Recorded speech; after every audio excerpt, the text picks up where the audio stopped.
ढेंकानाल जिला आदिवासी बहुल कंकड़ाहाड़ ब्लॉक अधीनस्थ कंटापड़ाଠାରେ अखिल भारतीय गंडवाना गंड महासभा 2 दिन धरी अनुष्ठित होता। यह सभारे पंचायत राज और पानीय जोगाण विभाग मंत्री रविनारायण नायक मुख्य अतिथि भाव जोगदे 15 वर्ष है गंड समाज गठन होता कथा कहते एवं यह जाति किभली भाव में सरकार सहित सदा सर्वदा जोड़ी हो रही पार से नहीं प्रतिक्रिया रखिते। गौंड समाज प्रत्येक लोक आज समाज मुख्य स्रोत में सामिल होगा सह प्रत्येक योजनार लाभ उठाई पार्टी।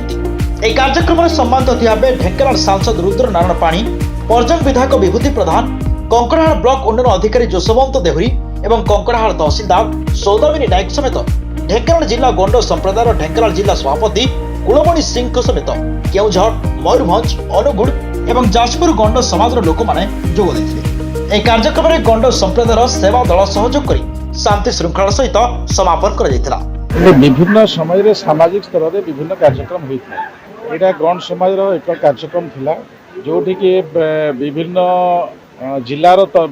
संगठन तरफ एक कार्यक्रम आयोजित होता गंडवाना गंड महासभा। ये जो महासभा है विभिन्न पंचायत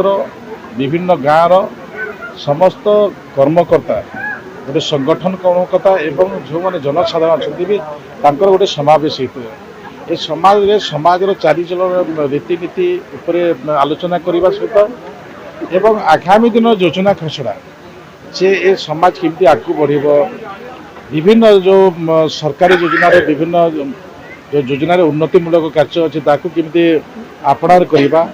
ये संगठन माध्यम यह आलोचना होता है। से दृष्टि निश्चित भाव में ए प्रकार समाज जो माने मुख्य कर्मकर्ता अच्छा समाज को आग को नेवाई यदि से प्रकार यदि सहयोग कले से समाज आग को बढ़ी पार। मोर सौभाग्य आज मु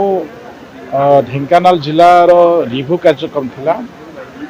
मो 2टा मेगा प्रोजेक्ट देखिली एवं तृतीय मोर सौभाग्य आज कार्यक्रम थिबा दृष्टि मो भी नीच जातिर कार्यक्रम थिबा दृष्टि एथि भी मो 2 शब्द कहबार एवं सरकार को आभिमुख्य को सरकार व्यवस्था को कहबार सौभाग्य पाइथार निजक धन्य मन कर। विशेषतः आम भितर गोटे जागरण क्रिएट हम आम एम्प्लॉय मान सहित आम सहित गोटे कोऑपरेट तेणु विभिन्न प्रकार भितर आम गेट टुगेदर बंधुमिलन कार्यक्रम होता। तेणु आगामी विजन आमर आम सोसाइटी तरफ नहीं पार कौन लोक मानने आम भविष्य आम पीढ़ी को कौन आम दे पार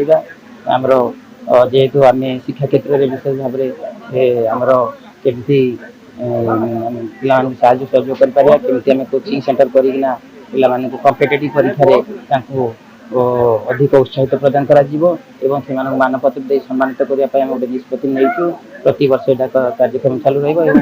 रो मैंने ओएस आईएएस और कम्पिटिटिव परीक्षा माने प्रिपरेशन होती आम